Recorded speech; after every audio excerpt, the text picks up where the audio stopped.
You're listening to Sox in the Basement, a production of the Broadcast Basement Limited, where every show is 30 minutes of good and comes from a basement bar on the south side of Chicago. Pull up a stool, pour a cold one, and join us right now for Sox in the Basement. Heard everywhere podcasts can be found, and always at soxinthebasement.com. I'm giving up on Twitter, I think. I don't think I ever want to tweet about the White Sox again, because I think that my point is constantly lost whenever I do it. And then I'm just annoyed until I can get to the show and explain what I meant. I'm not built for it. Is it because you're too subtle, or is it because you're speaking truth, and much like Daniel Caffey and A Few Good Men, you can't handle the truth? Well, here's the thing. First of all, I hate social media. I know that people find this show on like your Facebook and your Instagram and your Twitter. I hate it, all right? Because anytime you go on social media, it immediately tries to force feed you like all the bad in the world, things that trend, and then you look at it and you go, nobody cares about this, but Twitter cares about it, so they just force it upon you. And then I'm always in a bad mood afterwards. But during Sox games, when I'm getting annoyed about something, it's like my easiest outlet. And I said after the second game in Colorado that Tony La Russa still has a negative impact on the team. And I believe that. Now, the responses are along the lines of Kendall Graveman lost that second game. Listen, Kendall Graveman sucked. That was a terrible ninth inning. 100%. It was ball 4, ball 8, ball 10. I think he threw 10 straight balls out of the zone before he got ball one. 16. Yeah, it was like that moment in Major League with Bob Uecker. Ball 4, ball 8, ball 12. That's what it was. It was awful to watch. It was excruciating. But even though Graveman loses the game, La Russa doesn't do his team any favors in that second game of the series. You had a day off on Monday, you have a day off on Thursday. And Larry Garcia's playing center field. Over the last 14 games, Adam Engel hits better. Over the season, Adam Engel's 150 points higher in his OPS. And defensively, he's far greater than Garcia. But even if Garcia is the only option, let's say Adam Engel was like, I don't have it today, coach. Right? I don't know what happened. I got nothing. Yeah. Right. I stayed up all night playing video games. I had blurred vision. Right? Who knows? Whatever excuse there is. This team's full of guys that can't go 2 days in a row. I think Adam Engel wants to play every day. And if I were him, I'd be sitting on the bench going, why am I not out there? Because I'm out playing this guy day in, day out. But Tony loves him. Like, it would aggravate me if I were Adam Engel at this point and I was ready to go in that second game and Garcia's in center field. But even if those were the only three guys that you could use in the outfield between Pollock and Garcia and Vaughn, you put a guy with a -4 runs saved, meaning he's given teams 4 runs over his career playing center field. You put that guy in center field over Pollock, who's saved 28 runs in center field. That's the metric in his career, and won a Gold Glove there. Like, if those were the only 3 guys that were available, I don't get it. Now, that didn't lose you the game, but you have to wonder, did it have some sort of negative impact? I say it could have. Could have cost you a run, could have cost you something at the plate, may not have made any kind of difference. Jose Ruiz in the 7th inning out there, a guy with one of the highest walks and hits per innings pitched on the team. He's one of the worst pitchers for keeping guys off base on the team. He's out there for the 7th, and immediately you're like, well, he must be all that's available. Well, guess what? Jimmy Lambert was available. 3 pitches in that series for 3 outs. And you know what else? He's got a 1.19 whip. There's like 3 guys on this team that are better than Jimmy Lambert at keeping guys off base so far this season.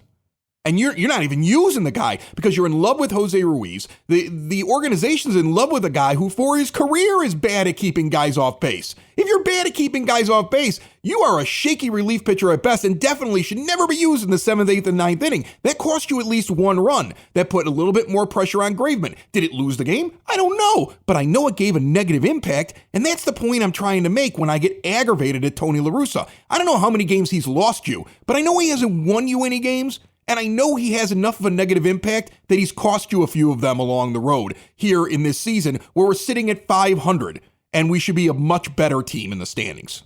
I think what's happened with that specifically, with the Tony stuff, is everyone just sort of assumes that if you're saying anything negative about Tony La Russa, that you're just dragging up the initial response to his hiring, which was he's old, he doesn't get it, he doesn't belong here, AJ Hinch would have been better. But I supported his hiring, Ed. I actually argued with the guy that used to sit in your chair here at the bar. I argued with him. He quit the show because of it. And I said, I think this guy could be a positive. Let's give him a chance. I was in his corner. Right. And that's what I'm saying is that you're not saying that the hire was bad because on its face it didn't make sense.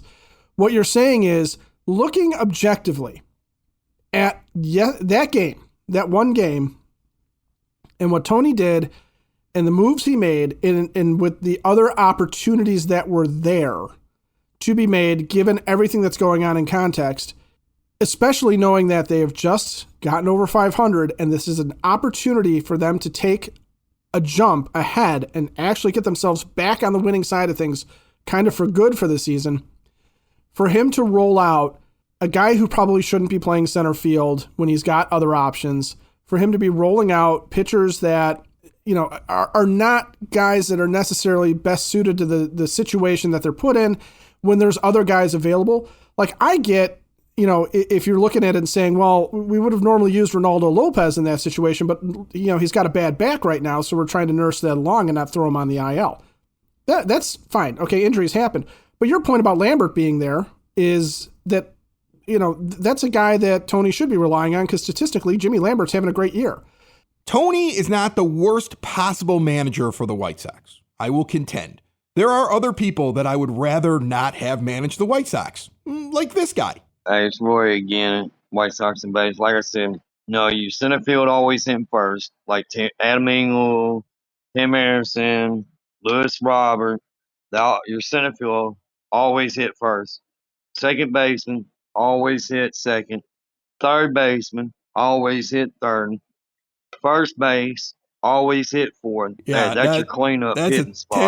Terrible idea. Catchers always hitting fifth and always give you production at fifth hole. Yeah, okay, we're done with that one. So that guy shouldn't be managing. There are people worse than Tony La Russa to manage this team. This episode of Sox in the Basement and every episode of Sox in the Basement brought to you by Family Waterproofing Solutions for bowing walls, window wells, foundation crack repair, the concrete going up and down on the patio, the driveway, you name it. They could fix that. Perfect time of the year to do it. And they can do it without messing up the driveway and the sidewalk and the patio. Sump pumps, gutter cleaning, you name it. They keep water out of the home and protect it for you 24/7. Give them a call, 708-330-4466. Mention Sox in the Basement. You get money off. See what a difference a family makes at familydry.com. And if you want to leave us a voice message, you can do that at soxinthebasement.com. There's a little microphone. You click on it and you can leave us a message. I'm going to play one more for you. Let's see if this one's a little better. Hey guys, Dean and Lyle. Watching the White Sox is like a car stuck in second gear. Hitters have no reps whatsoever, which is frustrating to watch. Spark that they need, and I've been saying this for a long time, is Benintendi. Imagine a lineup: TA leading off, Benintendi in left, Robert hitting third, center field, Abreu at first base, Grandal catching, hitting fifth, Vaughn and keep him in right field, hitting sixth, seventh, Moncada, eighth, a combination of your DHs, Jimenez, Sheets, or Pollock, whoever's hot. Pollock, I agree with you guys, should get traded, should go back over to possibly the Dodgers, pick up some young players. Number 9, Harrison, and keep him at second base. Kansas City's going to ask for a lot. No, actually, they didn't ask for a lot. There was not very much, did they? Not very much given up by the Yankees for Benintendi. That was not a bad idea. The Sox could have beaten the Yankees' price, I think, with what they had. They clearly weren't interested in him. But trade deadline's coming up here. August the 2nd. I kept thinking it was the 31st, but it's a little different because of the lockout this year.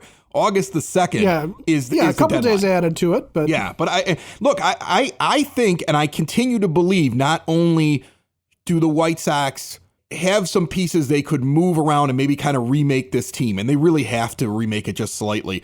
Because if Jimenez is only a DH and you're going to make Grandal sit in the DH hole as well, I mean, that what a mess that was. You couldn't play Eloy Jimenez in that second game. That's another thing. I understand he wants to keep him out of the outfield, but wow, I mean, you have a real logistical problem right now with your roster. There are things that need to be done. I'm curious to see if it'll be more than just a guy in the bullpen. And when they go get that guy in the bullpen, DFA Jose Ruiz. I'm done with him. I don't understand why they're not. Well, Jose Ruiz is going to become the new Larry Garcia here for the second half if they keep him around, because there's a love affair with Jose Ruiz based on what none of us really know. But the Benintendi thing is interesting because he's a guy that filled so many check boxes coming into the season. I mentioned Benintendi last year when we were talking about trying to find a left-handed bat for this team. And the idea that he could reconnect on his career, get out of Boston, where he had started to falter, and could turn back into a guy that's a very useful part of a team. He was kind of the ideal trade target. And you're right. I think the Sox could have gone and beat the Yankees price-wise. But then is that something where you don't, we don't want to put our good prospects or our potential valuable pieces in the hands of the Royals because that's just going to come back to bite us because they're an AL Central opponent? Or is it something that, Rick is really convinced that this lineup, this team, this roster is well enough constructed that all he needs to do is just fix the fact that we've had a couple of ouchies in the bullpen and we got to shore that up because Joe Kelly's hurt again. You haven't had Garrett Crochet. You haven't had Aaron Bummer recently. So we need to go get a lefty. We need to go get, another arm. And that's all it is. We're one or two players away. I would contend that you're maybe one or two players away if you are talking about filling an injury spot. But the fact that we're talking about Benintendi, the fact that we're talking about potentially needing a bullpen arm or two, the fact that we're talking about potentially needing a starting pitcher, the fact that we're talking about still possibly needing a second baseman tells me that this team is not one player away from getting back into contention this year.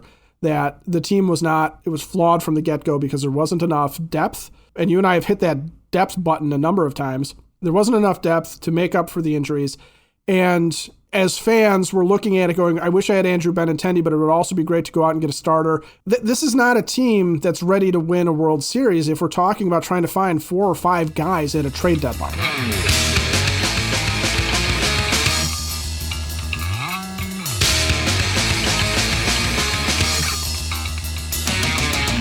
Ed, when you get down to the ballpark, and I've got a couple of games circled here coming up in August that I'm going to be at, get over the Cork and Kerry at the park. 33rd and Princeton, shadow of the ballpark, award-winning menu of burgers and ballpark favorites. I know you like the one that's got the egg on it. I want to say it's like an Irish burger. It's really good. Yeah, it's fantastic. I'm a big fan of that Latin burger that they have over there. Also fantastic, yeah. Yeah, I mean, it's got enough spice that it's fun. But, I can eat it and not feel like I had way too much that was way too hot and it's gonna weigh me down. Plus, they've got all kinds of ballpark favorites. You're bringing the kids in before the game. There's indoor, outdoor seating, a big, beautiful bar, rotation of craft beers, familiar favorites, spirits and wines. They are your home base for White Sox pregame, postgame, and viewing parties. They are the home of the podcast For Fans, By Fans, Sox in the Basement. Check them out, 33rd and Princeton, in the shadow of the ballpark, and learn more at corkandkerry.com. All right, 2 things before we get to our Corn in the Basement segment, because I am curious as what is going on in the minor leagues. And maybe I'm even more curious because I was trying to look at this team through the prism of what could they fix right now that would give them some sort of an advantage right now, at this moment, even with Robert still on the IL. And man, I hope he starts feeling better soon.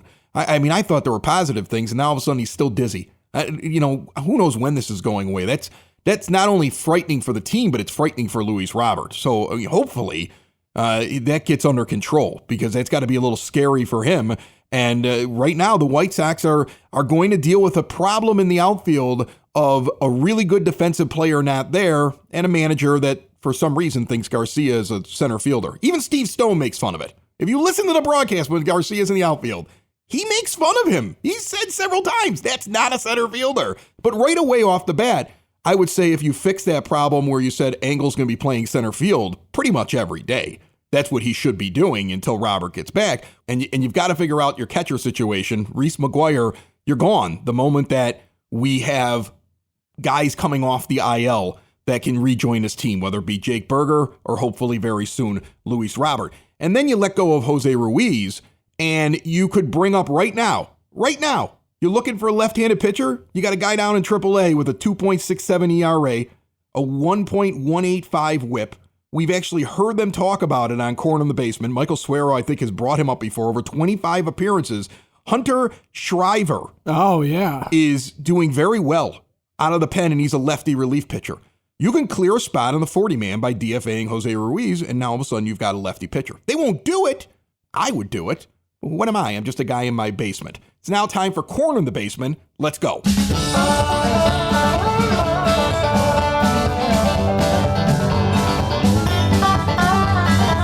And it's now time for Corn in the Basement. Joining us from Sox on 35th, Michael Suero. Take it away, Michael. Thanks, Chris. Well, a few weeks ago, I talked about Oscar Colas when he made the All-Star Futures games. And I believe I mentioned back then that it wasn't going to be long before he got called up to Double-A Birmingham. Well, lo and behold, finally in Double-A, he's been up there for about 8 games now as we're recording this. And man, he has been on an absolute tear. So far in 8 games, he's got 5 home runs, 2 multi-home run games. He's got a .455 batting average, an OPS of just under 1,500. And all reports are saying his defense has been even better than advertised as well. I know they've shifted him over to right field since calling him up, but in high A Winston-Salem, he was playing mostly center field. He even made a highlight reel catch at the All-Star Futures games with a diving grab. So his stock is shooting through the roof right now.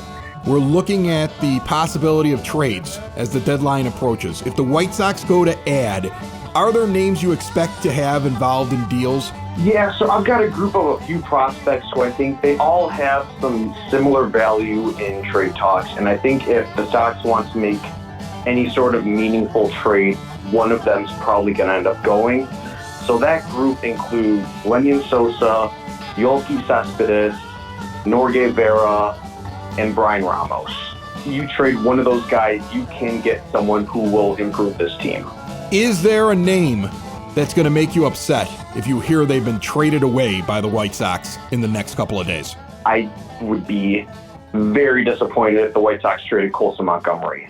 It might require him to get a guy like a pitcher like Frankie Montas or Luis Castillo.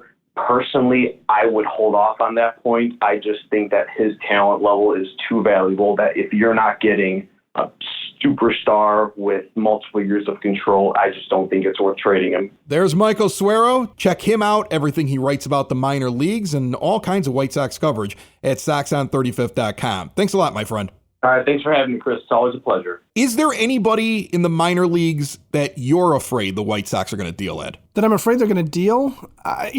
No, because I'm not attached to prospects that the Sox have right now. There's some talent there, sure, but I really honestly think that when this current group starts to break up, you're going to look at another full-on rebuild. And I don't think some of these prospects are really going to be the guys that are going to step in and continue on the legacy of destruction that has been wrought by the 2020, 2021, and 2022 Chicago White Sox. I really do think that this is going to be another flip job, basically, when this team starts to break up, whether that's, coming sooner or later. So no, there's nobody. I wouldn't say anybody right now is untouchable. Just for me. I just don't want any rentals. And Michael Suero, brought to you by the Village of Lamont. Want to experience a downtown with real history, great eats and drinks, and green spaces filled with adventure? Visit the Village of Lamont, shop, dine, drink, explore, and check out all they have to offer and what's going on this weekend at lamontdowntown.com. All right, you wanted to compare this team right now, and I find it interesting what you just said. You wanted to compare this team right now to the team that was on the field for the White Sox before the rebuild began. I have not thought of it as you're going to have to blow it all up again and go through another rebuild. You just upset me. I'm going to be upset all day after what you just said. Good thing you're sitting at a bar. Oh man, I'm upset. And pour me another drink. Like I'm upset even hearing that. Like in my mind, I feel like you can tweak, you can extend. You've got a lot of guys under control. I don't think you need to blow it all up again.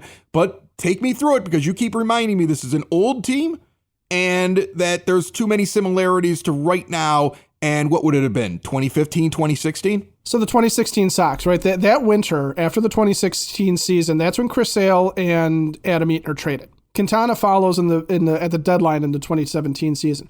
I'm looking at Baseball Reference, and what you have as you're looking at the lineups and you're looking at the pitching rotation is Jose Abreu, surrounded by a veteran catcher, a young veteran infielder, a couple of your young prospects that are coming up, and another young veteran or two that you're building around, right? That's the core. Those are the guys that are going to carry you through, and then you've got some other veterans filling in, and then you've got a rotation that's built around 3 young aces that are in their prime, or even a little bit younger, with some veteran guys filling in around them to pick up the slack, and a fairly veteran bullpen with some youngsters that are contributing here and there, but are not necessarily the primary guys.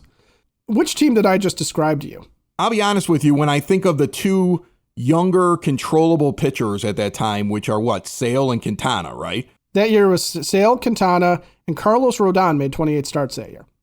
All right, so those are your 3 guys, and I would have taken those 3 guys in that season over Cease, Giolito, and, well, I don't know. I mean, well, here, I like Cease and Kopech. Giolito at this point, it used to be, can we sign him? Now it's like, do we want to? Right, I know. Sox in the Basement listeners, do the hard work. And if you're a hard-working man or woman on the South Side, you need to be outfitted properly. And that's why you should visit Red Wing Shoes in Evergreen Park, New Lenox, and Geneva. A work boots specialty store that carries sizes from 6 to 16 and feet as wide as 4E. A 115-year-old company that came out of Red Wing, Minnesota. And one of its largest stores in the entire Midwest is in Evergreen Park, Illinois, ever since 1976. When you're on your feet, the footwear is everything. So why not get an expert fitting? They warranty, repair, and offer free conditioning with laces. And they also carry Carhartt work clothing as well. Located at 3347 West 95th Street in Evergreen Park, Illinois, at 208 East Maple Street on Route 30 in New Lenox, or at 1749 South Randall Road in Geneva. Visit them today. You work hard. You've earned it. Red Wing Shoes. We're talking about the makeup, okay? So around the team, you're building around at that time. Now, Abreu's still fairly new to the team, but he's a veteran guy. He's 29 in 2016. You had brought in Brett Lawrie as a young veteran player. Tim Anderson's 23. This is basically his arrival. Avisail Garcia is 25. A guy that would have kept everything intact, I think, in your right field position. If you would have picked him up at any time here, you could have brought him back. I don't know why you hated him so much. Adam Eaton is obviously there as well. And then you've got guys like Tyler Saladino's 26 and had heavy contributions. Omar Narvaez is there. Larry Garcia is only 25. He's a guy that they're counting on kind of as the future. Yolmer Sanchez. Early Larry. That's when you fall in love with him. Then you can't get out of the relationship for like 20 years. But that's when Larry had some promise, right?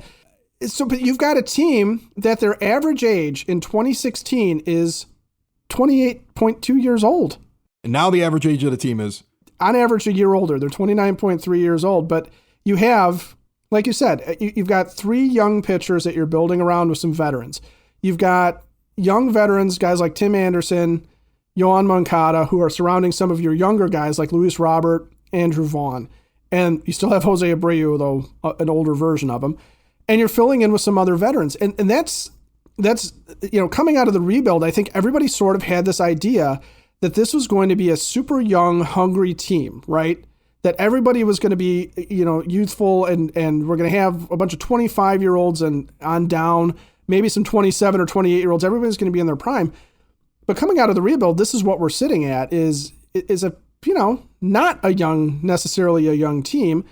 And you just wonder, is this core, this group of guys, is that a better core than what there was in 2016 when this organization said, this team cannot win a World Series as constructed. We're going to tear it down and start fresh. And that's becoming a little bit more of a worry for me, is if the 2016 team that looks a lot like this one, you can argue a little bit more about the talent, and I didn't look at the contracts to fully flesh out control and stuff like that, but look at how somebody like Yoan Moncada is struggling and hasn't delivered on what we thought he was going to be. Look at how hard it's been for Eloy Jimenez to stay on the field, and you can't rely on him as much as you'd like to. I do have concerns that, is this going to be what Rick Hahn's vision was of year after year, we're going to bring guys in and bring guys up and have young, youthful influx that is going to continue on to make us a competitive team going forward when this is what you're stuck with? And I'll draw you another parallel, though. This is a team that was very successful for one season, was built around a rebuilt core, average age 30.3 years old, and won a World Series somewhat unexpectedly, but completely expectedly, because they had gone through a teardown rebuild and had come around and ridden their young core and some key veterans onto a World Series title. And that is? The 2016 Cubs. First off, I think you're a little hard on Yoan Moncada, okay? If you split his season in half, his second half of games that he's played to this point are really good, okay? And the yellow shoes, I think, are making all the difference. They really are. I will say the yellow, it plays, man. Well, when he stands out there with the yellow, he's got the yellow shoes, got the yellow gloves, but then he's got a very light-colored bat. The bat blends into the hands. He has to be unnerving, especially on day games. It's just too bright for the pitcher. I really, I think that it's got to be just unnerving to have him standing there with all that yellow at the very ends of him. Like he's got sunshine shooting out of his fingers and his toes. It's crazy. I think he's throwing the pitchers off when he's up there or whatever it is. I'm glad that he's hitting better. Jimenez, the problem with Jimenez is that Grandal exists on the team. And if you can't put Jimenez in left, then you have a massive problem on days where you think that Yasmani should be in the lineup as the DH because you can't have two DHs. And so that becomes a really big problem for this team. And you saw that in the second game against the Rockies. He needs to be able to go out there. Look, I think if you compare the 2016 team to this team, I think this team is still better. I still think this team has a better core. I still think this team can be built off of instead of blown up. But again, it's hard to see that with all the injuries. It's hard to see that with the way they came out of the gate. And the other issue is this. The manager doesn't fit what you said right there. Bringing in young talent and bringing in that excitement and continuously having a couple guys come up every year, because he's got the opinion of, you're not getting any playing time, Rook. Go sit on the bench. He doesn't do that. He becomes extremely loyal to players that are not good enough to be on the field. And he sits guys for weird reasons that I've never been able to understand. So I don't think he fits what the team was built to be. And I think anybody who's been paying attention over the last couple of years understands, well, that's probably why Rick Hahn probably didn't want him. All right? The owner put him in there.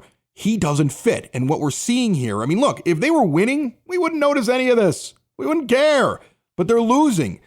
So all of these things that we talked about as the possible downfalls of the White Sox, when it came to bringing La Russa in as the manager, we're now watching it happen, right?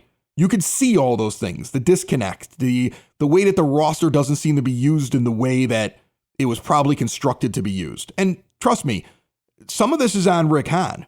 Or the moment that Rick realized what he had and that he was stuck with him for 3 years, he's got to make decisions with his roster. He's got to understand that, first of all, Tony's going to play everybody. He's all of a sudden going to look at that guy who's the 26th man and say, go out there and start in this big game against a division rival.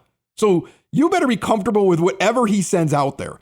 And there's a couple of guys on this roster that you either gave a really long contract to for no reason, like Garcia, or you're in love with, like Ruiz, because he had in the middle of his, I think he had something like 60 games where he had a whip near 2. And then he had about 50 games where he was a really effective relief pitcher, but he wasn't put in a lot of high leverage situations. And now you see Tony using him. And the way that Tony uses him, he's back to being a terrible pitcher who can't keep guys on base because he's sitting out there pitching in the 7th and the 8th inning, which sometimes doesn't make any sense because everybody has to have rest. And there's some sort of law that north of the Mason-Dixon line, you can't pitch 2 days in a row. I believe it was passed sometime during the offseason. The only person observing it is Tony La Russa. So there is something to Rick Hahn and how he has constructed his team. And if he believes in his heart of hearts that Tony will finish out this 3-year deal that we've heard is reported that he actually has, then it's up to Rick to craft whatever needs to be crafted, to tweak however he tweaks it, to understand this is my manager and he is not going to change. So I have to have the guys out there on this team that even if he does something crazy, they all at least make sense.